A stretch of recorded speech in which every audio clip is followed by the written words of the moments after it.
spice up your blues guitar solos by adding chord tones from the 1, the 4, and the 5 chord of my 12-bar blues. We can do that right here on the 1 chord. If I have my minor blues scale, that has a C, a flat 3, and the 1 chord, my A7, has a major third, a C sharp. So I can start adding that in. Right? Flat 3, major third. Sometimes I will resolve it to that flat 7 just to give me that tritone. Major third and flat 7. Bring it back up. The next one is the 4 chord. If I get to that 4 chord, same thing. I now have a 6, which is the major third of my 4 chord, which I can slide into. So when I get to that 4 chord, right, sliding into that 7th fret of that B string.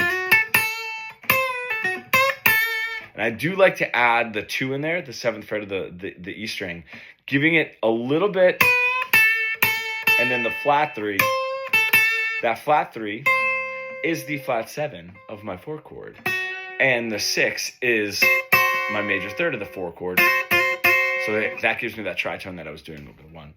So sliding into that major third of the 4 chord or the 6, and I'll add the 2 in there. It is not a chord tone of the 4 chord, it is the 13, right, which is sort of always an option, and that just gives me a little bit of a Dorian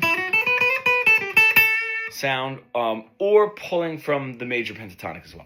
And then lastly, the 5 chord. This is where it gets really tricky. I have that too. That's a note of that 5 chord. I sometimes will just take that minor pentatonic and bring it up a whole step, and I could do the same thing. I could slide in to the major third. Now this major third of the 5 chord is my natural 7. That is going to be wildly out of the key, so you have to really make sure that you want to hit it.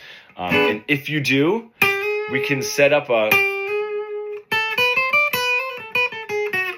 an A melodic minor, which will actually be a dominant flat 13.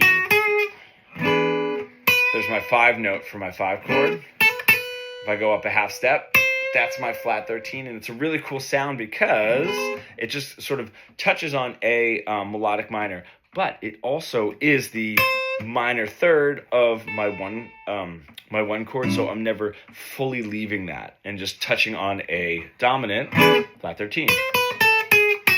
If you want to add some of those notes in to spice up your blues solo. If you're an intermediate guitar player looking to bridge the gap between your creative ideas and what you're able to play, becoming fully fretboard fluent, comment pro below and we can get started.